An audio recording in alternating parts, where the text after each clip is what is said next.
Ce soir-là, en regardant le sourire de mon fils, j'ai compris qu'il y avait une différence entre aimer quelqu'un et être aveugle. Je m'appelle Valentina. J'ai 62 ans. C'était un samedi après-midi de printemps. Dans mon petit appartement à Paris, j'attendais mon fils. Sur la table basse, une tasse de thé refroidissait lentement. À côté, une photo encadrée, Alejandro à 5 ans, riant aux éclats. Mais ce n'était pas seulement le thé qui refroidissait ce jour-là. C'était quelque chose en moi, quelque chose que je gardais secret depuis 6 mois. 6 mois plus tôt, mon frère Marcos était mort à Madrid, cancer du pancréas, 68 ans. Nous ne nous étions pas beaucoup parlé ces 10 dernières années. La vie, la distance, les malentendus. Mais Marcos n'avait jamais eu d'enfant, jamais été marié. Et quand son avocat m'a appelé, il m'a annoncé quelque chose qui a changé ma vie en une phrase. « Madame, votre frère vous laisse l'intégralité de son patrimoine. 2 700 000 euros. 2 700 000 euros. J'avais passé 50 ans à travailler pour des salaires misérables, à compter chaque centime, à choisir entre acheter un livre ou réparer mes chaussures. Et soudain, cet argent. Je n'en avais parlé à personne. Pas encore. Je voulais réfléchir, comprendre ce que j'allais en faire. Dans ma tête, une seule certitude. Cet argent irait à Alejandro, mon fils unique, mon enfant, celui pour qui j'avais tout sacrifié. Je voulais lui annoncer la nouvelle en face, voir ses yeux briller, le serrer dans mes bras, lui dire « Tout ce que ton oncle a laissé est pour toi, mon chéri, pour ton avenir, pour tes enfants un jour. » C'était mon rêve de mère, un rêve qui allait mourir en 20 minutes. La sonnette a retenti à 15 heures précises. Alejandro est entré. Costume sombre, mallette en cuir, téléphone à la main. Il n'a même pas levé les yeux tout de suite. « Salut, maman !» Un baiser rapide sur la joue. Il s'est assis directement, sans enlever sa veste. « Tu veux un thé, mon chéri ?»« Non, je n'ai pas beaucoup de temps. » Il a posé sa mallette sur la table, ouvert son téléphone, vérifié quelque chose. Puis il m'a regardé. Pas comme on regarde une mère, comme on regarde un dossier à régler. « Maman, je vais être direct. » Sa voix était neutre, froide. « Tu travailles encore à la bibliothèque. 1 300 € par mois. C'est ridicule. Al, laisse-moi finir. » Il a levé la main. « À ton âge, cet argent ne te sert à rien. Tu ne voyages pas. Tu ne sors pas. Tu vis dans ce petit appartement depuis 20 ans. » Il a regardé autour de lui avec une expression de dédain. « Franchement, maman, à quoi bon ?» Le silence s'est installé. Un silence glacial. « Où veux-tu en venir, Alejandro ?» Il a souri. Un sourire qui ne montait pas jusqu'à ses yeux. « Vous n'avez plus besoin d'argent, maman. Désormais, tout votre salaire ira sur mon compte. » Il a dit cela comme on dit « il va pleuvoir demain », sans émotion, sans excuse, sans même essayer de rendre la chose acceptable. « Comment ? Ton salaire ? Je vais le gérer. » Il a sorti des papiers de sa mallette. « J'ai déjà préparé les documents. On ira à la banque la semaine prochaine. Tu signes une procuration et c'est réglé. » Mon cœur s'est arrêté. Mais, Alejandro, c'est mon salaire. J'en ai besoin pour... Pourquoi ? Il m'a coupé, agacé. Pour payer ce loyer ridicule ? Pour acheter du thé ? Maman, soyons sérieux. Tu n'as besoin de rien. Et comment je vais vivre ? Il a haussé les épaules. Tu vivras, comme tu as toujours vécu, simplement. Sans argent ? Tu n'en as jamais eu beaucoup de toute façon. Ça ne changera rien. À cet instant précis, quelque chose s'est brisé en moi. Ce n'était pas de la colère, pas encore. C'était une lucidité brutale, aveuglante. J'ai regardé cet homme, mon fils, l'enfant que j'avais porté pendant 9 mois, nourri, habillé, éduqué seul après que son père nous ait abandonnés. L'enfant pour qui j'avais travaillé 2 emplois pendant 15 ans, pour qui j'avais renoncé à tout. Et voilà ce qu'il était devenu. Un homme qui voulait prendre jusqu'à mon dernier centime, sans même prétendre qu'il s'occuperait de moi, sans même mentir. Il voulait me laisser vivante, mais sans rien, sans dignité, sans autonomie, comme un animal qu'on nourrit parce qu'il faut bien, mais qu'on ne respecte pas. Tu comprends, maman ? Il rangeait déjà ses papiers. C'est mieux pour tout le monde. Je gère, tu te reposes. Simple, simple. Ma vie réduite à simple. Mon existence réduite à « tu n'as besoin de rien ». À cet instant, dans ma tête, une décision s'est prise, froide, définitive, irrévocable. Ces 2 700 000 € que j'avais gardés secrets pendant 6 mois. C'est 2 700 000 € que je voulais lui donner avec amour. Ces 2 700 000 € n'iraient jamais à Alejandro. Jamais. Mais je n'ai rien dit. J'ai souri. J'ai hoché la tête. J'ai fait semblant d'accepter. D'accord, mon chéri. Si tu penses que c'est nécessaire. Il s'est levé, satisfait. Parfait. Je passerai te chercher jeudi prochain. 15 heures. Sois prête. Il est parti, sans même se retourner. La porte s'est refermée. Je suis restée seule dans le silence. J'ai regardé la photo d'Alejandro enfant. Ce petit garçon innocent qui n'existait plus. Ce soir-là, je n'ai pas pleuré. J'ai réfléchi. J'ai pensé à toutes ces personnes âgées que je voyais à la bibliothèque, seules, abandonnées, sans famille, sans personne pour les aider. J'ai pensé à cette femme de 80 ans qui venait chaque jour lire les journaux parce qu'elle n'avait personne à qui parler. J'ai pensé à cet homme de 75 ans qui dormait parfois sur les bancs du square parce que ses enfants l'avaient mis dehors. Et j'ai compris ce que j'allais faire. Le lundi matin, j'ai pris rendez-vous avec mon notaire. Le mardi, j'ai contacté une fondation qui s'occupe des personnes âgées abandonnées par leur famille. Le mercredi, j'ai signé les papiers. 2 700 000 € pour ceux qui n'avaient là plus rien. Pour ceux que leurs enfants avaient oubliés. Pour ceux qui, comme moi, avaient compris que le sang ne garantit pas l'amour. Jeudi après-midi, quand Alejandro est venu me chercher pour aller à la banque, j'étais prête. J'avais mon sac, mon manteau, mon sourire. Ce qu'il ne savait pas, c'est que pendant qu'il me conduisait vers cette banque pour voler mon salaire, la vie, elle, préparait sa propre leçon. Parfois, on fait confiance à ceux qui ne la méritent pas. Et vous, avez-vous déjà été déçu par quelqu'un que vous aimiez? Racontez-moi votre histoire dans les commentaires, j'aimerais vous lire. Cette nuit-là, je n'ai pas dormi. J'étais allongée dans le noir, les yeux ouverts, regardant le plafond que je connaissais par cœur. Chaque fissure, chaque trace d'humidité. Ce plafond me racontait 30 ans de ma vie. 30 ans dans ce petit appartement. 30 ans de sacrifices. Et dans ma tête, les souvenirs défilaient comme un film ancien. Un film douloureux. Je me souvenais d'Alejandro bébé. 3 kilos de sang. Si petit, si fragile. Son père nous avait quittés 2 mois avant sa naissance. Je ne suis pas fait pour être père, avait-il dit avant de disparaître. J'avais 27 ans, seule, enceinte, sans argent. Mais j'avais juré devant ce ventre rond. Toi, mon enfant, tu ne manqueras de rien. Et je n'ai pas menti. J'ai travaillé. Dieu sait que j'ai travaillé. Le matin à la boulangerie, debout à 5 heures. Le soir comme femme de ménage dans un hôtel. Parfois, je rentrais à minuit. Alejandro dormait déjà, gardé par la voisine. Je m'asseyais à côté de son lit. Je regardais son petit visage paisible, ses cheveux noirs, ses joues rondes, et je pleurais de fatigue, mais aussi de bonheur, parce qu'il était là, mon fils, mon miracle. Je me souvenais de son premier jour d'école, il avait 5 ans. Son cartable était trop grand pour lui. Je l'avais accompagné jusqu'à la grille. « Maman, tu reviendras me chercher ?»« Toujours, mon chéri, toujours. » Il m'avait embrassé, fort. Puis il était parti en courant, sans se retourner. C'était déjà un signe. Mais je ne l'avais pas vu. Les années avaient repassé. J'avais continué à travailler. Toujours 2 emplois, parfois 3, pour ses vêtements, ses livres, ses sorties scolaires. Quand il avait 15 ans, il m'avait dit « Maman, je veux faire une grande école de commerce. Tu iras, mon chéri. Je te le promets. » J'avais emprunté, travaillé encore plus, économisé sur tout, sur moi. Pendant 5 ans, je n'avais acheté aucun vêtement neuf, aucun. Je portais les mêmes 3 robes, lavées, recousues, jusqu'à l'usure. Mais Alejandro, lui, avait tout. Les meilleurs professeurs particuliers, les séjours linguistiques à Londres, le dernier ordinateur. « Merci, maman. » Il me disait cela parfois, vite, entre 2 portes. Puis, il avait 20 ans, puis 25, puis 30. Et quelque chose avait changé. Ses visites s'espaçaient. Ses appels se faisaient rares. Quand il venait, il regardait son téléphone plus qu'il ne me regardait. Moi. Tu travailles trop, Alejandro. C'est la vie, maman. Il faut réussir. Réussir. Il avait réussi. Bel appartement. Belle voiture. Beau costume. Mais quand je le regardais dans les yeux, je ne retrouvais plus mon petit garçon. Je retrouvais un étranger.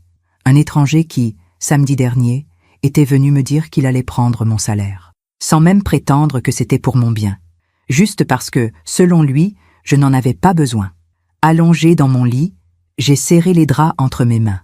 J'ai pensé à ces 2 700 000 euros. 6 mois plus tôt, quand l'avocat m'avait appelé, j'avais pleuré. De choc, de tristesse pour Marcos, mais aussi de soulagement. Enfin, j'ai pensé. Enfin, je vais pouvoir aider Alejandro, lui offrir une vraie sécurité. J'avais imaginé sa réaction. Ses yeux qui s'illuminent, ses bras autour de moi. Merci maman, pour tout. J'avais gardé le secret pendant 6 mois. Je voulais le lui dire en face, au bon moment. Mais samedi, il m'avait montré qui il était vraiment. Un homme capable de prendre le dernier centime de sa mère, sans honte, sans remords. Et cette nuit-là, allongée dans le noir, j'ai compris quelque chose de terrible. On peut aimer quelqu'un de tout son cœur, lui donner toute sa vie, et réaliser un jour que cet amour était à sens unique, que cet enfant qu'on a porté, nourri, élevé, ne nous voit plus comme une mère, mais comme une ressource, un distributeur automatique, quelque chose dont on peut se servir. Le mercredi matin, je suis allée chez mon notaire, Maître Dubois, un homme de 60 ans, sérieux, doux. « Madame Valentina, que puis-je faire pour vous ?» Je me suis assise en face de lui. J'ai posé mon sac sur mes genoux. Je veux faire une donation. L'intégralité de l'héritage de mon frère. Il a ouvert un dossier. À votre fils, je suppose. Non. Le silence s'est installé. Il m'a regardé, surpris. Non? Non. Je veux donner cet argent à la Fondation Les Racines Oubliées, celle qui s'occupe des personnes âgées abandonnées par leur famille. Madame, c'est une somme considérable. 2 700 000 euros. Vous êtes certaine? Certaine. Et votre fils? J'ai souri. Un sourire triste. Mon fils a décidé qu'il n'avait plus besoin de moi comme mère, seulement comme source de revenus. Maître Dubois a hoché la tête lentement. Il avait compris. Très bien. Je prépare les documents. Vous pourrez signer demain. Le jeudi matin, je suis retournée chez lui. J'ai signé les papiers, un par un, calmement. 2 700 000 euros. Parti. Pas pour mon fils, pour ceux qui en avaient vraiment besoin. Maître Dubois m'a regardé avec respect. « Vous êtes une femme courageuse, madame. » Non, je suis juste une femme lucide. Le jeudi après-midi, à 15 heures précises, Alejandro a sonné à ma porte. J'étais prête, manteau gris, sac noir, cheveux attachés. « On y va, maman ?» Il ne souriait même pas. C'était une corvée pour lui. « Oui, mon chéri. » Dans la voiture, il n'a pas parlé. Il conduisait vite, concentré sur son téléphone posé sur le tableau de bord. Moi, je regardais Paris défiler par la fenêtre. Cette ville où j'avais tout donné. Cette ville où mon fils venait de perdre une fortune. Sans même le savoir encore.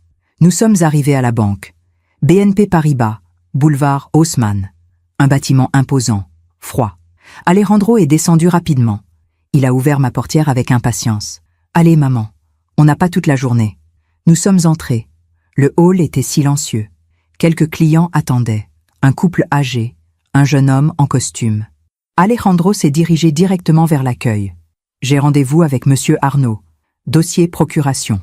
La réceptionniste a vérifié son ordinateur. Oui, bureau 3. Il vous attend. Nous avons traversé le hall. Mon cœur battait lentement, calmement. Alejandro, lui, marchait vite, pressé d'en finir, pressé de prendre mon argent. Ce qu'il ne savait pas, c'est que dans ce même bâtiment, 2 étages plus haut, un autre employé de banque avait devant lui un dossier. Mon dossier. Un dossier qui indiquait qu'un virement de 2 700 000 euros avait été effectué la veille, vers la Fondation Les Racines Oubliées, et que le compte de Madame Valentina Santos était maintenant vide. Nous sommes entrés dans le bureau 3. Monsieur Arnaud s'est levé. Costume bleu marine, lunettes fines. « Bonjour. Asseyez-vous, je vous en prie. » Alejandro s'est assis, confiant, sûr de lui. Moi, je me suis assise lentement, les mains sur mon sac. Monsieur Arnaud a ouvert son ordinateur. Alors, dossier procuration. Madame Santos souhaite donner accès à son compte courant à son fils, Monsieur Alejandro Santos. C'est bien cela? Exactement. Alejandro a sorti les papiers de sa mallette. Voici les documents. Tout est prêt. Il suffit qu'elle signe. Monsieur Arnaud a pris les papiers, les a parcourus, puis il a tapé quelque chose sur son clavier.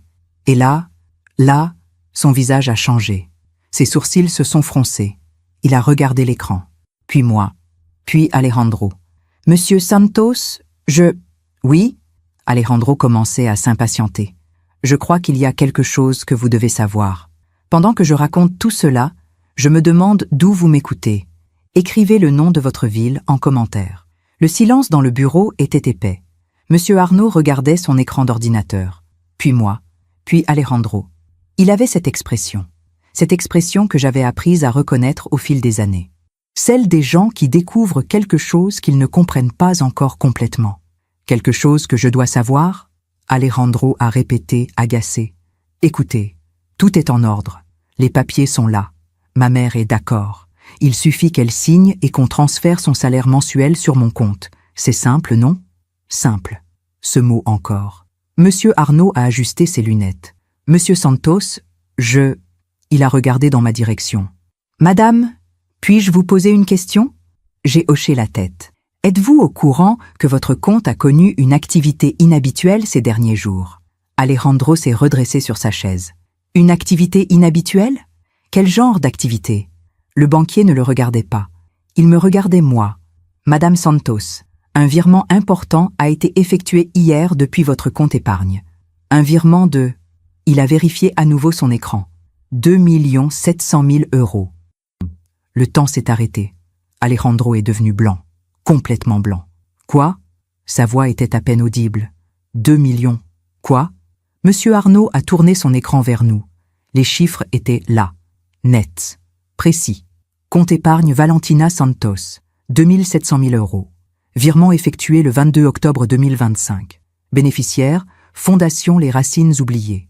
Solde actuel, 0 €. Alejandro a fixé l'écran. Ses mains tremblaient. Maman. Il s'est tourné vers moi. Ses yeux étaient immenses. Maman, d'où vient cet argent? Je l'ai regardé calmement. De mon frère Marcos. Il est mort il y a 6 mois. Ton frère? Il avait du mal à respirer. Ton frère t'a laissé 2 700 000 €? Oui. Depuis 6 mois? Sa voix montait. Tu le sais depuis 6 mois? Oui. Il s'est levé brusquement. Sa chaise a reculé dans un bruit sec. Et tu ne m'as rien dit? Je suis restée assise, calme, les mains sur mon sac. Non. Pourquoi? Il criait presque maintenant. Pourquoi tu ne m'as rien dit, maman? Monsieur Arnaud a toussé, mal à l'aise. Monsieur Santos, s'il vous plaît, baissez le ton. Mais Alejandro ne l'écoutait pas. Il s'est penché vers moi, ses mains sur les accoudoirs de ma chaise. 2 700 000 €, maman. Et tu les as donnés? Il regardait à nouveau l'écran. À une fondation? Une fondation pour vieux abandonnés? Il a ri. Un rire nerveux, hystérique. C'est une blague? Dis-moi que c'est une blague. Je l'ai regardé droit dans les yeux. Ce n'est pas une blague, Alejandro. Mais, il cherchait ses mots. Cet argent, c'était pour moi. Je suis ton fils, ton seul enfant. Justement. Il s'est figé. Justement. Qu'est-ce que ça veut dire, justement? J'ai respiré profondément. Samedi dernier, tu es venu chez moi. Tu m'as dit que je n'avais plus besoin d'argent, que mon salaire devait aller sur ton compte. Tout mon salaire. Oui, et alors? C'était pour... Pourquoi, Alejandro? Ma voix était douce, trop douce. Pourquoi exactement? Tu ne m'as pas dit que tu allais t'occuper de moi, tu ne m'as pas promis que tu paierais mes factures. Tu m'as juste dit que je n'avais besoin de rien, que mon argent ne servait à rien. Il a ouvert la bouche. La refermer? Tu voulais prendre mon salaire et me laisser vivre? Comment? Avec quoi? J'ai souri. Un sourire triste. Tu voulais que ta mère vive avec rien, sans même la dignité d'avoir 1 € en poche. Ce n'est pas... Je ne voulais pas... Si, tu voulais exactement ça. Le silence est retombé. Monsieur Arnaud regardait ses mains, gêné d'assister à cette scène. Alejandro s'est laissé tomber sur sa chaise. Il avait les yeux dans le vide. 2 700 000 €. Il murmurait. Parti. Oui, parti. Pour des inconnus. Pour des gens qui en ont besoin. Il a relevé la tête brusquement. J'en avais besoin, moi aussi. Sa voix se brisait. J'ai des dettes, maman. Des dettes énormes. Mon appartement, ma voiture, tout. Je pensais que ton salaire pourrait... Il s'est arrêté. Trop tard. Il avait trop parlé. Et là, j'ai compris. Mon fils n'était pas venu samedi pour m'aider. Mon fils était venu parce qu'il avait des problèmes d'argent. Et il avait pensé que sa mère, sa vieille mère qui travaillait à la bibliothèque, serait une solution facile. Tu as des dettes? J'ai répété lentement. Il ne répondait plus. Il regardait le sol. Depuis combien de temps? Maman. Depuis combien de temps, Alejandro? 1 an, peut-être 2. Sa voix était faible. J'ai fait des investissements. Ça n'a pas marché. J'ai emprunté. Beaucoup. Et tu as pensé que prendre le salaire de ta mère était la solution. Il a relevé les yeux vers moi. Et dans ses yeux, j'ai vu quelque chose de terrible. De la colère. De la haine. Si tu m'avais parlé de cet héritage, maman. Si tu m'avais fait confiance. Il serrait les poings. Tout aurait été différent. Tout. Mais non. Tu as préféré donner mon argent à des étrangers. Ton argent? Oui, mon argent. Il criait à nouveau. Je suis ton fils. Cet argent me revenait de droit. Monsieur Arnaud s'est levé. Monsieur Santos, je vais devoir vous demander de sortir si vous continuez à... À quoi? À dire la vérité? Alejandro s'est tourné vers lui. Ma mère vient de me voler 2 700 000 €. Je ne vous ai rien volé, Alejandro. Ma voix était calme, glaciale. Cet argent était à moi. Et j'en ai fait ce que je voulais. Tu es folle. Il a reculé. Complètement folle. Peut-être. Tu vas le regretter. Je ne crois pas. Il m'a regardé une dernière fois. Et dans son regard, j'ai vu quelque chose mourir. Quelque chose que j'avais essayé de garder vivant pendant 35 ans. L'illusion que mon fils m'aimait. Sans un mot de plus, il est sorti du bureau. La porte a claqué. Monsieur Arnaud s'est rassis lentement. Madame Santos, je suis... Désolé que vous ayez dû... Ce n'est rien. J'ai souri. C'était nécessaire. Vous souhaitez toujours mettre en place cette procuration pour votre salaire? Non. Plus maintenant. Très bien. Il a refermé le dossier. Si vous avez besoin de quoi que ce soit, merci. Je me suis levé. J'ai pris mon sac. J'ai quitté le bureau. Dans le hall de la banque, Alejandro n'était plus là. Il était parti. Dehors, il pleuvait. Une pluie fine, douce, presque apaisante. J'ai marché lentement sur le boulevard Haussmann. Les gens couraient pour se mettre à l'abri. Pas moi. Je laissais l'eau couler sur mon visage. Je me sentais légère, vide, peut-être, mais légère. J'avais perdu un fils aujourd'hui, mais j'avais retrouvé quelque chose de plus important, ma dignité. Le soir même, dans mon appartement, j'ai reçu un message, un numéro inconnu. « Tu vas payer pour ça ». C'était Alejandro. J'ai regardé le message longtemps, puis j'ai supprimé le numéro, et j'ai éteint mon téléphone. Ce que mon fils ne savait pas encore, c'est que la vie allait lui apprendre ce que je n'avais pas réussi à lui enseigner, que l'argent pris par cupidité ne construit rien, que les dettes contractées par orgueil finissent toujours par se payer, et que le mépris envers ceux qui nous ont tout donné, se retourne toujours contre nous. J'allais le découvrir dans les semaines suivantes, parce que la vie, parfois, est une bien meilleure enseignante qu'une mère. Je me demande encore si j'ai fait le bon choix. Et vous, qu'auriez-vous fait à ma place? Les jours suivants ont été étranges, silencieux, vides, comme si une tempête était passée et avait tout emporté avec elle. Mon téléphone restait éteint. Je l'avais rangé dans un tiroir de ma commode, sous mes vieux foulards, là où je ne le voyais plus. Je ne voulais pas savoir si Alejandro essayait de me contacter. Je ne voulais pas lire ses messages. Je ne voulais plus rien de lui. Le vendredi matin, je suis retourné travailler à la bibliothèque. Comme d'habitude, 9 heures, porte arrière, escalier de service. Madame Rousseau, ma collègue depuis 15 ans, m'a regardé bizarrement. « Valentina, tout va bien? Tu as l'air différente. » « Différente comment? » « Je ne sais pas. » Elle a incliné la tête. Plus légère, ou plus triste. Je n'arrive pas à savoir. J'ai souri. Les deux, peut-être. Elle n'a pas insisté. La matinée a passé lentement. Ranger les livres, aider les lecteurs, scanner les retours, gestes mécaniques, réconfortants. Vers 11 heures, une femme âgée est entrée. Madame Berger, 82 ans. Elle venait tous les vendredis depuis 3 ans. Toujours seule, toujours habillée avec soin. Robe grise, perles au cou, cheveux blancs coiffés impeccablement. Elle s'installait toujours à la même table, près de la fenêtre, et lisait Le Monde de bout en bout. Ce matin-là, en lui apportant le journal, je me suis assise à côté d'elle. « Madame Berger, je peux vous poser une question ?» Elle a levé les yeux, surprise. « Bien sûr, ma chère. Vous vivez seule ?»« Oui, depuis que mon mari est mort. Ça fait 12 ans maintenant. Et vous avez des enfants ?» Son visage s'est assombri. Juste une seconde. Puis elle a souri. Un sourire forcé. 2 fils. L'un vit en Australie, l'autre à Marseille. Ils viennent vous voir? Non. Elle a baissé les yeux. Plus depuis longtemps.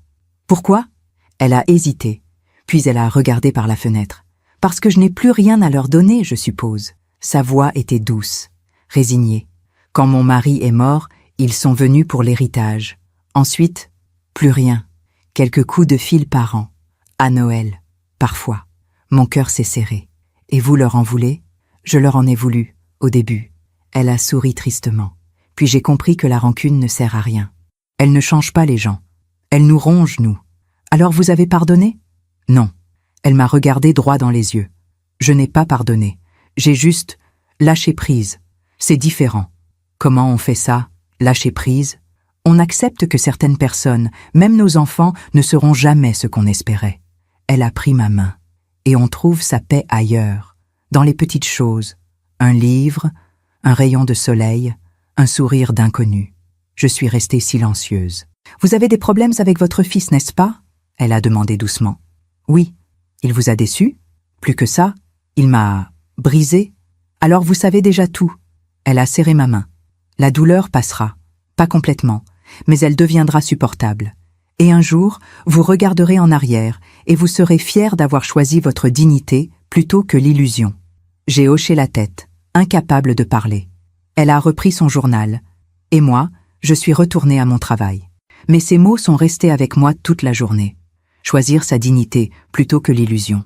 Le soir, en rentrant chez moi, j'ai rallumé mon téléphone. 37 messages, tous d'Alejandro. Je les ai lus un par un. Les premiers étaient furieux. « Tu es folle! Tu as détruit ma vie! Comment tu as pu me faire ça ?» Puis ils sont devenus suppliants. « Maman, s'il te plaît, réponds-moi. On peut en parler. Je suis désolée. » Puis désespérée. « Ils vont saisir mon appartement. Je n'ai plus rien. Aide-moi, maman, s'il te plaît. » Et enfin, le dernier message, reçu il y a 1 heure. « Tu vas payer pour ça. Je te le jure. » J'ai regardé ce message longtemps, puis j'ai fait quelque chose que je n'aurais jamais cru possible. J'ai bloqué le numéro de mon fils, et j'ai ressenti rien. Ni tristesse, ni colère, ni regret. Juste un grand vide. Un vide qui, étrangement, ressemblait à de la paix. Ce soir-là, j'ai ouvert mon placard. J'ai sorti une boîte en carton que je n'avais pas touchée depuis des années. À l'intérieur, des photos. Alejandro bébé, Alejandro enfant, Alejandro adolescent. Toutes ces années, toutes ces photos où je souriais à côté de lui. J'ai regardé ces images une dernière fois. Puis j'ai refermé la boîte. Je l'ai remise au fond du placard. Ces souvenirs appartenaient à une autre vie, à une autre femme. Une femme qui croyait encore que l'amour d'une mère pouvait tout sauver. Mais cette femme n'existait plus. À sa place, il y avait moi, Valentina, 62 ans, seule, sans argent, sans enfant, mais debout. Le dimanche, j'ai reçu un appel, un numéro inconnu. « Madame Santos ?»« Oui, ici Sophie Marchand, de la Fondation Les Racines Oubliées. » Mon cœur s'est accéléré. « Oui, je vous appelle pour vous remercier. Votre donation, elle va changer tellement de vies. » Sa voix était chaleureuse, sincère. « Grâce à vous, nous allons pouvoir ouvrir une nouvelle maison d'accueil à Bordeaux, pour 15 personnes âgées sans famille. » J'ai fermé les yeux. « Merci. »« Non, madame, c'est nous qui vous remercions. » Elle a hésité. « Si vous le souhaitez, nous aimerions que vous veniez nous rendre visite, voir où va votre argent, rencontrer les résidents. »« J'aimerais beaucoup. »« Parfait. Je vous envoie l'adresse. À très bientôt, madame Santos. » Elle a raccroché. Je suis restée assise dans mon fauteuil en velours bleu. La photo d'Alejandro enfant était toujours sur la table basse. Je l'ai prise. Je l'ai regardé une dernière fois.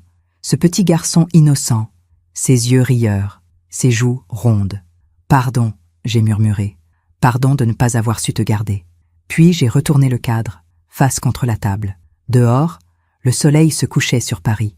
Les rues s'illuminaient. La vie continuait. Et quelque part dans cette ville, mon fils découvrait que l'argent volé ne construit rien. Que les dettes contractées par cupidité finissent toujours par nous rattraper. Et que parfois, la plus grande punition, ce n'est pas ce que les autres nous font, c'est ce que nous nous faisons à nous-mêmes. Pendant que je raconte tout cela, je me demande d'où vous m'écoutez. Écrivez le nom de votre ville en commentaire. 3 semaines ont passé. 3 semaines de silence. 3 semaines où j'ai appris à vivre avec cette absence, l'absence d'un fils. Ce n'est pas comme une mort. Une mort, on la pleure, on fait son deuil, on avance. Mais ça, c'était différent. C'était vivre en sachant que quelque part dans cette ville, mon enfant existait, respirait, marchait, mais n'était plus le mien. Je travaillais, je rentrais, je lisais, je dormais. Une routine simple, apaisante, jusqu'à ce mardi matin. J'étais à la bibliothèque, en train de ranger les nouveaux arrivages, quand une femme est entrée. La cinquantaine, élégante, tailleur noir, cheveux courts, regard dur. Elle a marché directement vers moi. « Valentina Santos ? » ?»« Oui, je m'appelle Nathalie Moreau, je suis avocate. » Elle a sorti une carte de visite. « Puis-je vous parler ? En privé ?» Mon cœur s'est serré. « C'est à propos de mon fils ? » ?»« Oui. » Nous nous sommes installés dans la petite salle de repos, à l'arrière de la bibliothèque. Elle s'est assise en face de moi, a posé son attaché-case sur la table. « Madame Santos, je représente la Banque Société Générale. Votre fils, Alejandro Santos, a contracté plusieurs prêts auprès de notre établissement. Des prêts qu'il ne peut plus rembourser. Je sais, elle a levé un sourcil. Vous savez, il me l'a dit, indirectement. Bien, elle a ouvert son attaché-case. Le montant total de ses dettes s'élève à 320 000 €. Son appartement sera saisi dans 2 semaines. Sa voiture a déjà été reprise. Je suis restée silencieuse. Madame Santos, elle s'est penchée vers moi. Votre fils nous a dit que vous aviez reçu un héritage récemment. Un héritage conséquent. C'est exact. Son visage s'est légèrement détendu.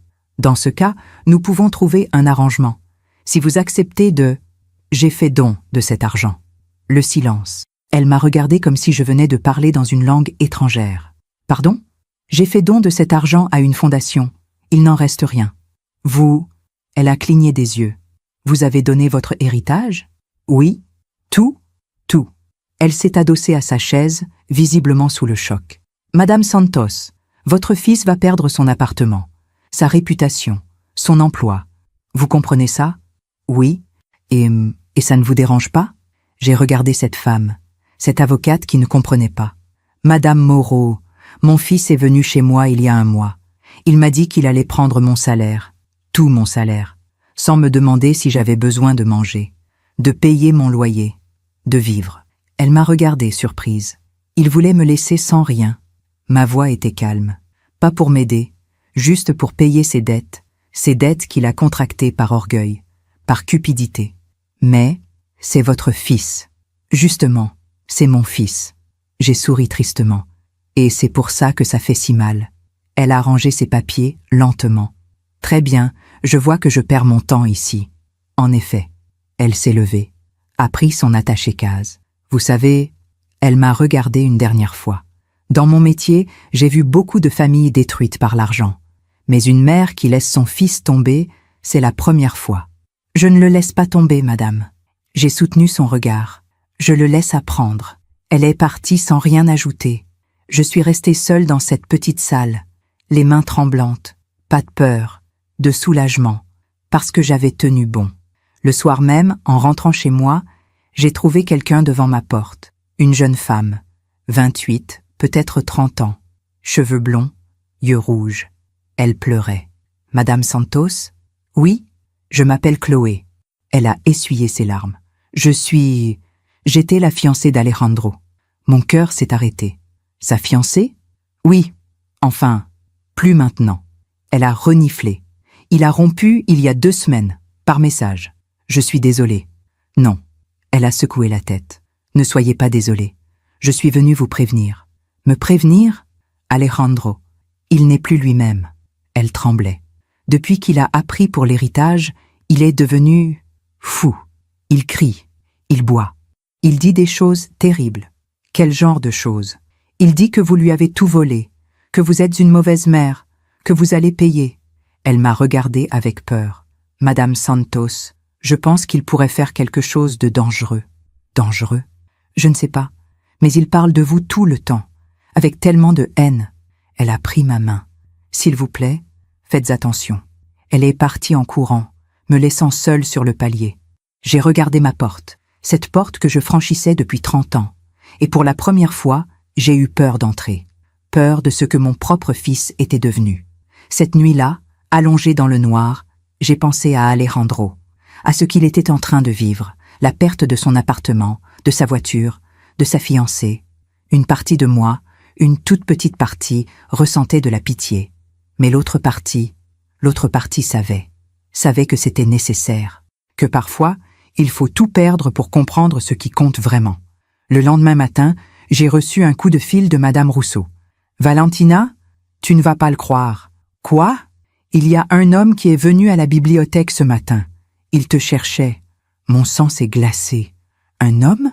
Comment était-il ? La trentaine. Beau, bien habillé, mais...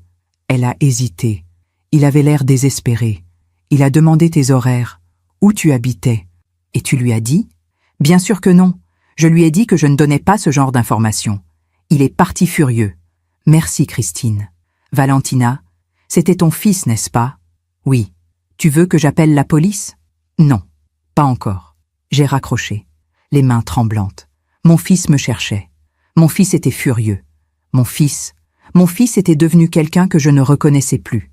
Ce soir-là, j'ai pris la photo d'Alejandro enfant, celle que j'avais retournée. Je l'ai regardé longuement, ce petit visage innocent, ses yeux pleins de vie. « Où es-tu parti, mon bébé ?» J'ai murmuré. « Quand est-ce que je t'ai perdu ?» Mais la photo ne répondait pas. Elle ne pouvait pas, parce que ce petit garçon n'existait plus. À sa place, il y avait un homme brisé par ses propres choix, un homme qui me haïssait, un homme qui peut-être voulait me faire du mal. Et moi, j'étais juste une mère qui avait choisi sa dignité et qui allait devoir vivre avec les conséquences, toutes les conséquences, même celles que je n'avais pas prévues. Pendant que je raconte tout cela, je me demande d'où vous m'écoutez. Écrivez le nom de votre ville en commentaire. Pendant une semaine, j'ai vécu dans la peur. Pas la peur physique, la peur silencieuse, celle qui vous réveille la nuit, celle qui vous fait sursauter à chaque bruit dans l'escalier. La peur qu'un jour, en ouvrant ma porte, je trouve mon fils de l'autre côté. Mais les jours passaient, et rien ne se passait. Jusqu'à ce vendredi soir. Il était 20h. J'étais rentré tard de la bibliothèque. J'avais acheté du pain et du fromage à la boulangerie du coin. Je montais lentement l'escalier, mes sacs à la main, quand je l'ai vu, assis sur la dernière marche, devant ma porte. Alejandro. Mon cœur s'est arrêté. Il n'avait plus rien du jeune homme élégant qui était venu chez moi 1 mois plus tôt. Son costume était froissé, sale. Ses cheveux étaient longs, mal coiffés. Il avait une barbe de plusieurs jours. Mais ce qui m'a le plus frappé, c'était ses yeux. Des yeux vides, creusés, morts. « Bonsoir, maman. » Sa voix était rauque, épuisée. « Alejandro, tu peux ouvrir ?» Il s'est levé lentement. « S'il te plaît, il faut qu'on parle. » Toutes les fibres de mon corps me disaient de partir, de courir, d'appeler quelqu'un. Mais je suis restée, parce que c'était mon fils, parce que malgré tout, une partie de moi espérait encore. J'ai ouvert la porte. Il est entré derrière moi, lentement, comme un homme qui n'a plus de force. Nous nous sommes assis, lui dans le fauteuil, moi sur le canapé. Le silence était lourd, épais. « Tu as l'air fatigué », j'ai dit doucement. Il a ri, un rire amer. « Fatigué ?»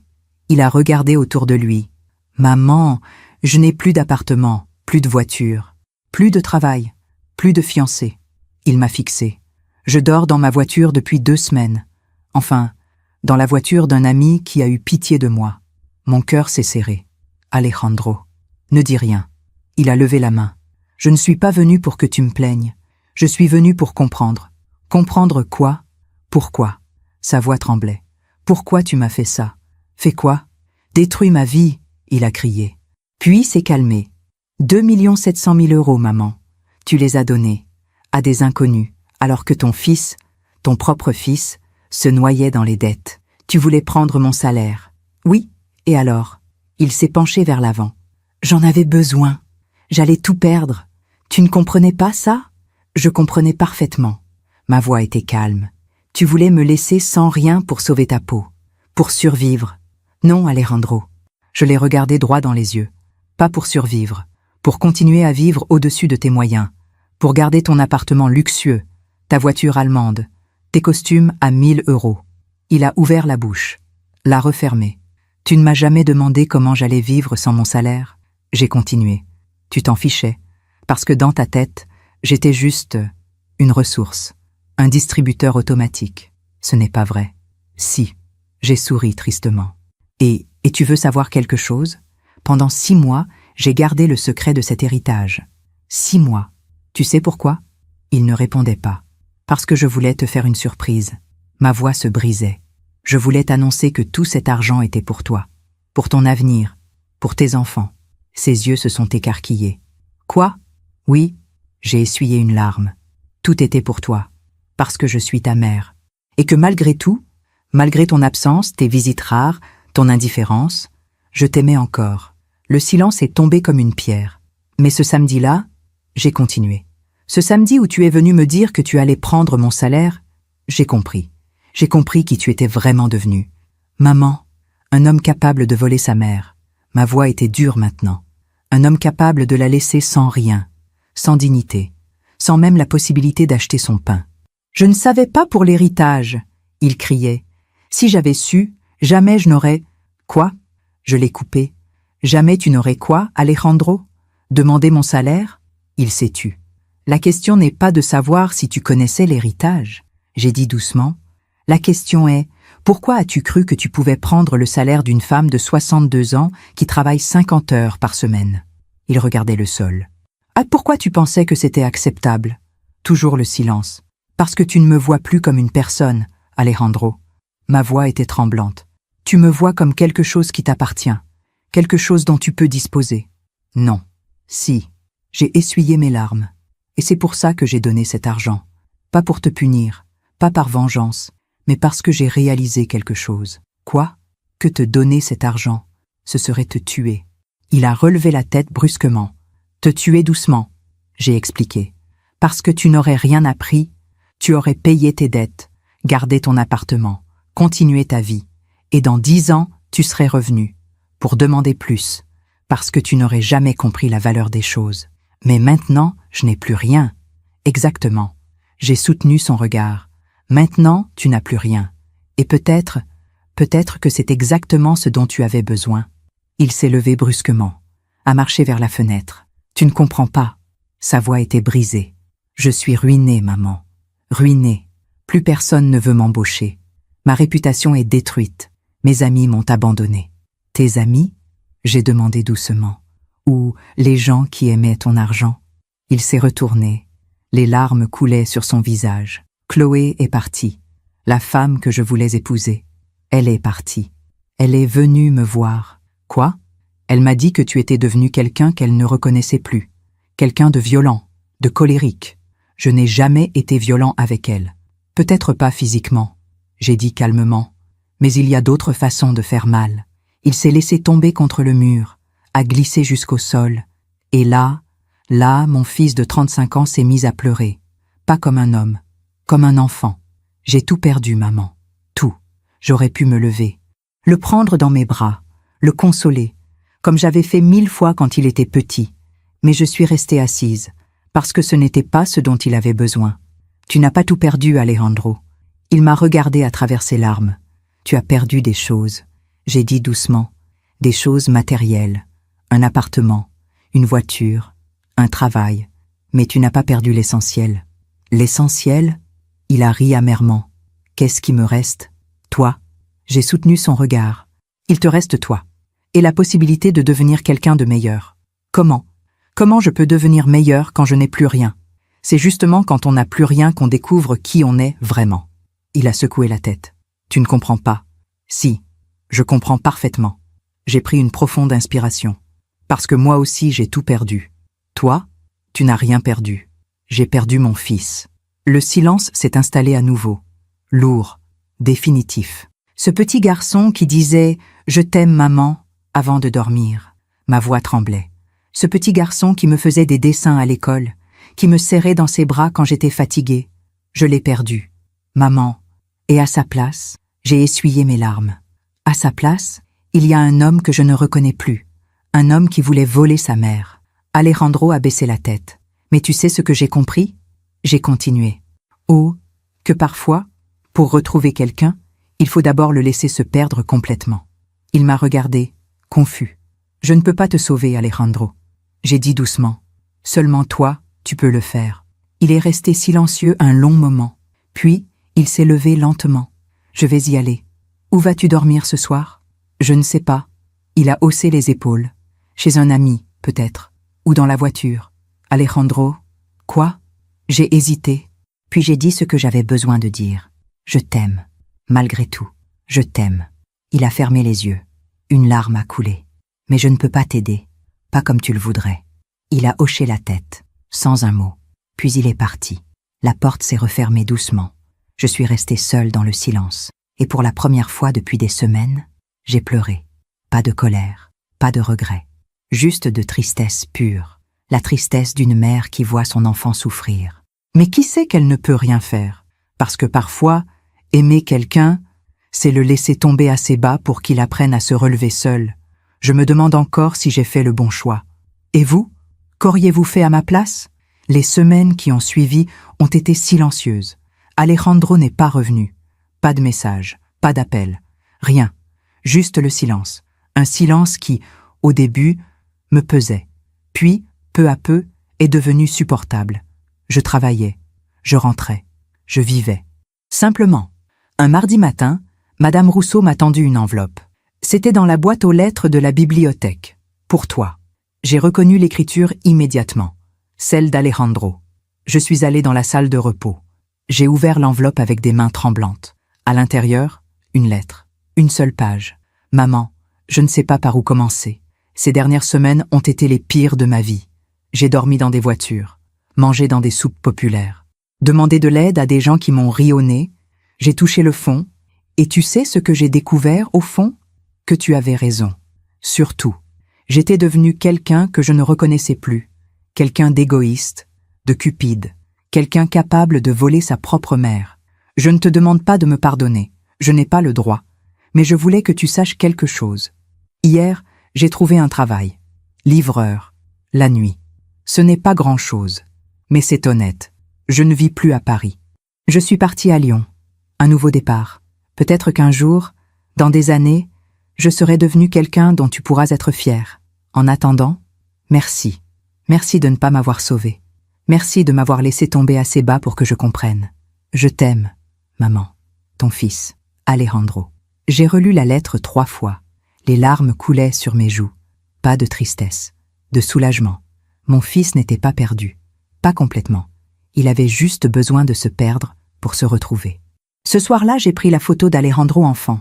Je l'ai remise à sa place, face visible, parce que ce petit garçon innocent, était peut-être en train de revenir, lentement, douloureusement, mais il revenait. Et moi, j'avais fait ce que je devais faire, non pas ce qui était facile, mais ce qui était juste. Parfois, une mère doit choisir, entre l'amour qui sauve et l'amour qui libère. J'avais choisi le second. Et aujourd'hui, pour la première fois depuis des mois, je dormais en paix. 2 mois ont passé depuis la lettre. 2 mois où j'ai appris à vivre avec cette nouvelle réalité. Mon fils était parti, loin, à Lyon. Mais pour la première fois, je sentais qu'il était sur le bon chemin. Un samedi matin de décembre, j'ai pris le train pour Bordeaux. Sophie Marchand, de la Fondation Les Racines Oubliées, m'avait invité à visiter la nouvelle maison d'accueil, celle que ma donation avait permis d'ouvrir. Le trajet a duré 3 heures. J'ai regardé la campagne française défiler par la fenêtre, les champs vides, les arbres nus, l'hiver qui s'installait. Mais dans mon cœur, c'était le printemps. Sophie m'attendait à la gare, une femme de 40 ans, souriante, chaleureuse. Madame Santos, quel plaisir de vous rencontrer enfin. Nous avons pris un taxi jusqu'à la maison d'accueil. C'était un bâtiment ancien, rénové avec goût. 3 étages, des fenêtres lumineuses. Un petit jardin à l'arrière. Sur la façade, une plaque en bronze. Maison Valentina. Pour ceux qui ne sont jamais seuls, j'ai posé ma main sur la plaque. Les larmes sont montées. C'était une surprise. Sophie a dit doucement. Nous voulions que votre nom reste. Pour toujours. Je ne sais pas quoi dire. Ne dites rien. Venez. Il y a des gens qui veulent vous rencontrer. Nous sommes entrés. Le hall était chaleureux. Des fauteuils confortables. Des plantes vertes. Des tableaux au mur. De la musique classique en fond sonore. Rien d'institutionnel. Rien de froid. Cela ressemblait à une maison. Une vraie maison. Sophie m'a guidée vers le salon principal. 15 personnes âgées étaient installées là. Certaines lisaient, d'autres jouaient aux cartes. Une femme tricotait près de la fenêtre. Tout le monde, Sophie a annoncé. Voici Madame Valentina Santos. Les visages se sont tournés vers moi, et quelque chose d'extraordinaire s'est produit. Ils ont applaudi, lentement, doucement, mais avec une telle sincérité que mon cœur s'est serré. Merci, madame. Un vieil homme s'est levé. Il devait avoir 80 ans. Grâce à vous, j'ai un toit. Grâce à vous, je ne suis plus seule. Une femme a dit, les larmes aux yeux. Grâce à vous, je peux finir ma vie dans la dignité. Un autre homme a ajouté. Je ne pouvais plus parler.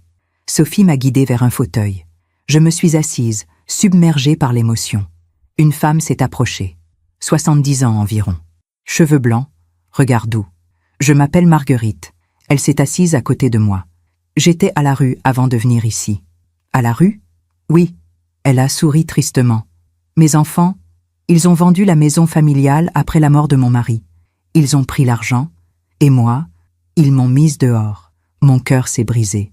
J'ai dormi dans les gares pendant 6 mois. Elle a continué, jusqu'à ce que Sophie me trouve. Elle m'a amenée ici. Elle a pris ma main. Vous m'avez sauvé la vie, madame. Non, Si. Elle a serré ma main. Vous ne le savez peut-être pas. Mais ce que vous avez fait, c'est plus grand que l'argent. Vous nous avez rendu notre humanité. J'ai passé l'après-midi avec eux, j'ai écouté leurs histoires. Celle de Robert, 82 ans, abandonné par ses 3 fils après qu'il a refusé de leur donner sa retraite. Celle de Jeanne, 76 ans, chassée par sa fille qui voulait son appartement. Celle de Paul, 79 ans, oublié dans un hôpital pendant 2 ans parce que personne ne venait le chercher. Tant d'histoires, tant de douleurs, tant de solitude. Et je comprenais maintenant. Je comprenais pourquoi j'avais fait ce choix. Pas pour punir Alejandro, mais pour sauver ces gens qui, comme moi, avaient tout donné à leurs enfants, et qui, comme moi, avaient été abandonnés. Le soir, avant de partir, Sophie m'a montré un registre. Regardez, depuis que nous avons ouvert, nous avons reçu 150 demandes. 150 personnes qui veulent une place ici. 150? Oui, elle a fermé le registre. Votre donation a permis d'accueillir 15 personnes, mais il y en a tellement d'autres. Tellement. J'ai regardé par la fenêtre. La nuit tombait sur Bordeaux. Sophie? Oui? Comment on fait? Pour les autres? Elle a souri. On continue. On cherche des donations. On sensibilise. On espère. Elle m'a regardé. Et grâce à des gens comme vous, Madame Santos, on y arrive, petit à petit. Dans le train du retour, j'ai pensé à Alejandro, à sa lettre, à son nouveau départ à Lyon. Et j'ai compris quelque chose. En refusant de le sauver, j'avais sauvé 15 personnes. Et peut-être que je l'avais sauvé lui aussi. Parce qu'aujourd'hui, il travaillait honnêtement. Il vivait simplement. Il apprenait. Ce que l'argent ne lui aurait jamais enseigné. Le lendemain matin, en arrivant à la bibliothèque, Madame Rousseau m'a tendu un journal. Tu as vu ça? C'était Le Parisien, page économie. Un article sur les faillites personnelles à Paris. Et là, en plein milieu, une photo. Alejandro. Le titre disait « Ils ont tout perdu et recommencent. Portrait de la résilience ». J'ai lu l'article en tremblant.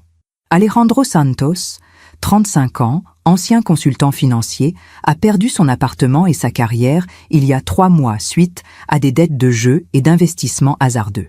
Aujourd'hui, il travaille comme livreur à Lyon et suit une thérapie pour addiction au jeu. J'ai touché le fond, confie-t-il, mais c'était nécessaire. J'ai compris que j'avais construit ma vie sur du sable. Aujourd'hui, je reconstruis, lentement, honnêtement. Alejandro espère un jour ouvrir une association pour aider les jeunes entrepreneurs à éviter les pièges de la surconsommation et de l'endettement. J'ai relu l'article 3 fois. Mon fils parlait publiquement, de ses erreurs, de sa chute, de sa reconstruction. Il n'avait plus honte, il apprenait. Ce soir-là, j'ai écrit une lettre, une seule page.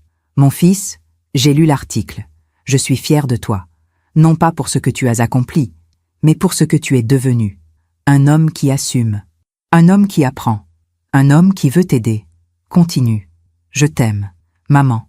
Je l'ai envoyé à l'adresse qu'il avait mise sur sa lettre, et pour la première fois depuis des mois, j'ai souri. Un vrai sourire. Parce que la justice La vraie justice n'était pas dans la punition, elle était dans la transformation. Mon fils avait tout perdu, mais il était en train de tout retrouver. Pas l'argent, pas le confort, mais lui-même. Et moi, j'avais donné 2 700 000 €. Mais j'avais reçu quelque chose d'inestimable. La paix, la certitude d'avoir fait ce qui était juste, même si c'était douloureux, même si personne ne comprenait. Parce que parfois, aimer quelqu'un, c'est avoir le courage de le laisser tomber, pour qu'il apprenne à voler seul. 6 mois ont passé. L'hiver a laissé place au printemps. Paris s'est réveillé. Les arbres ont bourgeonné. La vie a continué. Et moi, j'ai appris à vivre avec cette nouvelle version de moi-même. Une femme de 62 ans, seule, mais en paix. Un dimanche matin d'avril, on a sonné à ma porte. J'ai ouvert. Et là, devant moi, Alejandro. Mais pas l'Alejandro que j'avais connu. Il portait un jean simple, un pull gris, des baskets usées. Ses cheveux étaient courts, propres. Son visage était calme, reposé. Dans ses mains, un bouquet de marguerites. Pas de roses, pas de lys, des marguerites simples. Bonjour maman. Ma voix s'est coincée dans ma gorge. Alejandro, je peux entrer? Je ne resterai pas longtemps. Je sais que je n'ai pas le droit de... Entre. Nous nous sommes assis. Lui sur le canapé, moi dans mon fauteuil. Le silence n'était plus lourd. Il était différent. Comment vas-tu? J'ai demandé. Mieux. Il a souri. Un vrai sourire. Beaucoup mieux. Tu vis toujours à Lyon? Oui. J'ai un petit studio. 20 mètres carrés. Il a ri doucement.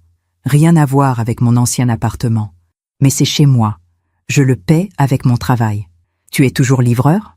Non. Enfin, plus seulement. Il a posé les marguerites sur la table.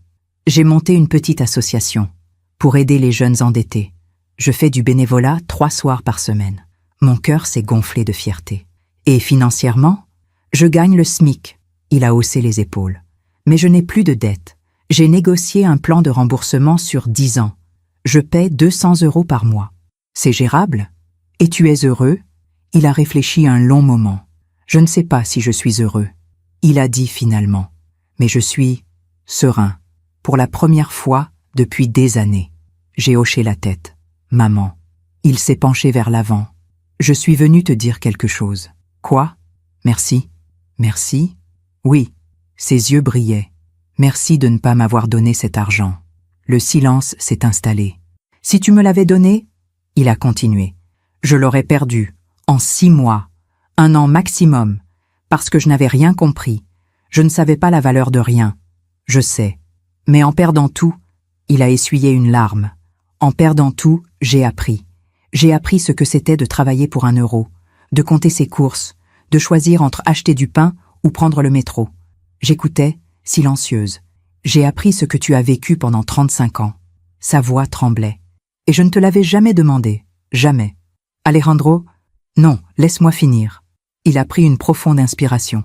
La semaine dernière, j'ai rencontré un homme à l'association. Il a 30 ans. Il est endetté de 100 000 €. Et tu sais ce qu'il a dit? Quoi? Que sa mère pourrait l'aider, qu'elle a de l'argent, mais qu'elle refuse. Alejandro m'a regardé. Et tu sais ce que j'ai répondu? Je secouai la tête. Je lui ai dit, ta mère est courageuse. Elle t'aime assez pour te laisser tomber. Une larme a coulé sur ma joue. Parce que c'est ce que tu as fait, maman. Il a dit doucement. Tu m'as aimé assez pour me laisser tomber. Il s'est levé, est venu s'asseoir à côté de moi. Je ne te demande rien. Il a pris ma main. Je ne veux rien. Je voulais juste que tu saches que tu as eu raison. Surtout. Tu ne m'en veux plus? T'en vouloir? Il a ri. Maman, tu m'as sauvé la vie. En ne te sauvant pas. Exactement. Il a serré ma main. En ne me sauvant pas. Nous sommes restés silencieux un long moment, juste assis côte à côte. Une mère et son fils. Retrouvés. Pas comme avant. Différents. Mais vrais. Et ces gens, il a demandé finalement. À Bordeaux. Dans la maison. Tu les as revus? J'y vais 1 fois par mois. C'est bien. Il a souri. C'est vraiment bien. Tu veux voir des photos? Oui. Je lui ai montré les photos sur mon téléphone. Marguerite, Robert, Jeanne, Paul, tous les résidents. Il regardait chaque photo attentivement. Ils ont mon âge, certains. Il a murmuré. Ils pourraient être mes grands-parents. Et ils ont été abandonnés. Oui. J'allais faire la même chose. Il a dit doucement. Te laisser sans rien. Te jeter comme eux ont été jetés. Mais tu ne l'as pas fait parce que tu m'en as empêché. Non. J'ai soutenu son regard. J'ai juste refusé de participer. Le reste, c'était toi. Ton choix. Ta transformation. Il est resté encore 1 heure. Nous avons parlé de tout, de rien, de la vie, du travail, de Paris, de Lyon. Pas une seule fois, il n'a mentionné l'argent. Pas une seule fois, il n'a demandé quoi que ce soit. Il était juste là, mon fils. Enfin, avant de partir, il s'est arrêté à la porte. « Maman, je peux revenir ? Parfois ? Toujours. Même si je n'ai rien à t'offrir, tu m'offres l'essentiel. » J'ai souri. « Toi. » Il m'a embrassé. Sur le front, doucement. « Je t'aime, maman. Je t'aime aussi, mon fils. » Il est parti, et je suis restée là, debout dans l'encadrement de la porte, le regardant descendre l'escalier. Et pour la première fois depuis 1 an, je me suis sentie complète. Ce soir-là, j'ai reçu un appel. Sophie, de la Fondation. « Madame Santos, je vous appelle pour vous dire quelque chose d'extraordinaire. »« Quoi ? » ?»« Nous avons reçu une donation aujourd'hui. Anonyme. »« Combien ? » ?»« 50 €. » J'ai souri. 50 €, c'est beaucoup pour certaines personnes. Oui, mais ce n'est pas tout. Elle semblait émue. Il y avait un mot avec le chèque. Un mot ? Oui. Il disait « Ma mère m'a appris que donner, c'est recevoir. Voici mes premiers 50 € honnêtes. Les premiers d'une longue série, je l'espère. » Mon cœur s'est arrêté. C'était signé. Un fils reconnaissant. J'ai fermé les yeux. Alejandro. Mon fils avait donné 50 €. 50 € qui, pour lui, représentèrent peut-être 1 semaine de course, mais qu'il avait choisi de donner, pour continuer ce que j'avais commencé. « Madame Santos, vous êtes là ? » ?»« Oui, je suis là. Je voulais que vous le sachiez. Merci, Sophie. Merci. » Cette nuit-là, allongée dans mon lit, j'ai pensé à tout ce chemin, à ce samedi où Alejandro était venu me dire qu'il allait prendre mon salaire, à ma décision de donner l'héritage, à sa chute, sa transformation, son retour. Et j'ai compris quelque chose. La vie ne punit pas. La vie enseigne. Mon fils avait perdu 320 000 € de dette, mais il avait gagné quelque chose d'inestimable, sa dignité, sa paix, sa liberté. Et moi qui avais donné 2 700 000 €, j'avais reçu bien plus. Mon fils, retrouvé, 15 personnes âgées, sauvées, et cette certitude profonde que parfois le plus grand acte d'amour, c'est de lâcher prise. Elle m'avait traitée de folle. Des années plus tard, j'ai retrouvé ce même regard vide dans un couloir d'hôpital. La vie finit toujours par rendre ce qu'on lui donne.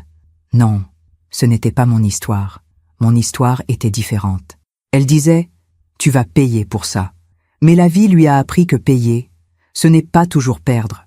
Parfois, c'est gagner tout ce qui compte vraiment. 1 an a passé depuis ce dimanche où Alejandro est revenu. 1 an où tout a changé. Non pas dans les apparences. Mon appartement est toujours le même. Mon travail aussi. Ma routine. Mais à l'intérieur, tout est différent. Je suis assise dans mon fauteuil en velours bleu. La même tasse de thé sur la table basse. La même photo d'Alejandro enfant à côté. Mais aujourd'hui, il y a une 2e photo. Une photo récente. Alejandro et moi, prise il y a 3 semaines à Bordeaux, devant la maison Valentina. Nous sourions tous les deux. Un sourire vrai, apaisé. Le sourire de 2 personnes qui se sont perdues et qui se sont retrouvées. Alejandro vient me voir 1 fois par mois maintenant. Parfois 2. Il prend le train de Lyon, arrive le samedi matin, repart le dimanche soir. Nous parlons, nous rions. Nous cuisinons ensemble. Il me raconte son travail, son association, les gens qui l'aident. Et moi, je le regarde. Cet homme de 36 ans qui ressemble de moins en moins à celui qui voulait voler ma vie, et de plus en plus au petit garçon que j'ai élevé. La semaine dernière, il m'a dit quelque chose. « Maman, j'ai rencontré quelqu'un. » Mon cœur s'est serré. De joie cette fois. Quelqu'un ? Elle s'appelle Claire. Elle est infirmière. Il rougissait. Elle ne gagne pas beaucoup. Comme moi. Mais elle est réelle. Tu comprends ? Oui, je comprends. Elle sait tout. Pour mes dettes, pour ma chute, pour ce que j'ai fait. Il m'a regardé. Et elle est restée. Alors c'est la bonne. Tu veux la rencontrer ? J'adorerais. Il viendra la semaine prochaine avec elle, et je sais déjà que je vais l'aimer, parce qu'elle a vu mon fils au fond, et elle l'a aimé quand même. Ce matin, j'ai reçu une lettre de Marguerite, la femme de la maison Valentina, celle qui dormait dans les gares. Chère Valentina, je vous écris pour vous dire merci. Grâce à vous, j'ai fêté mes 71 ans entourée de gens qui sont devenus ma famille. Mes enfants ne m'ont pas appelée, comme d'habitude. Mais je n'ai pas pleuré, parce que j'ai compris quelque chose. La famille, ce n'est pas toujours le sang, c'est ceux qui sont là, ceux qui restent. Vous m'avez appris ça. Merci de m'avoir donné une maison. Mais surtout, merci de m'avoir rendu ma dignité. Avec toute ma reconnaissance, Marguerite, j'ai pleuré en lisant cette lettre. Pas de tristesse, de gratitude, parce que cette femme que je ne connaissais pas il y a 1 an, m'avait appris quelque chose d'essentiel, que parfois, nos plus grandes douleurs servent à soulager celles des autres. Hier, Sophie m'a appelé. Madame Santos, nous avons une nouvelle. Bonne ou mauvaise? Excellente. Elle riait. Un entrepreneur anonyme a fait une donation de 500 000 € à la fondation. 500 000? Oui. Il a dit que votre histoire l'avait inspiré, qu'il voulait aider. Nous allons pouvoir ouvrir 2 nouvelles maisons, à Marseille et à Lille. Mon cœur s'est gonflé. C'est merveilleux. Madame Santos, votre choix a créé une chaîne. Sa voix était émue. Une chaîne de générosité, de dignité, de transformation. En raccrochant, j'ai compris. Mon sacrifice n'avait pas été vain. Il avait été la première pierre d'un édifice plus grand que moi. Ce soir, je suis allongée dans mon lit, les yeux ouverts dans le noir.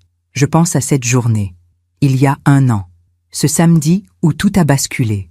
Si je pouvais revenir en arrière, est-ce que je changerais quelque chose?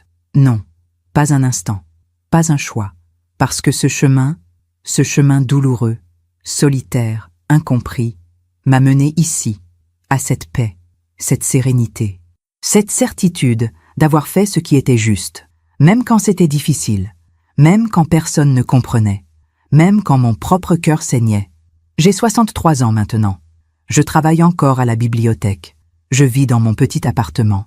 Je n'ai pas beaucoup d'argent, mais je suis riche de cette paix intérieure que l'argent ne peut pas acheter. Riche de savoir que 15 personnes dorment ce soir dans un lit chaud grâce à moi. Riche de voir mon fils transformé, debout, honnête.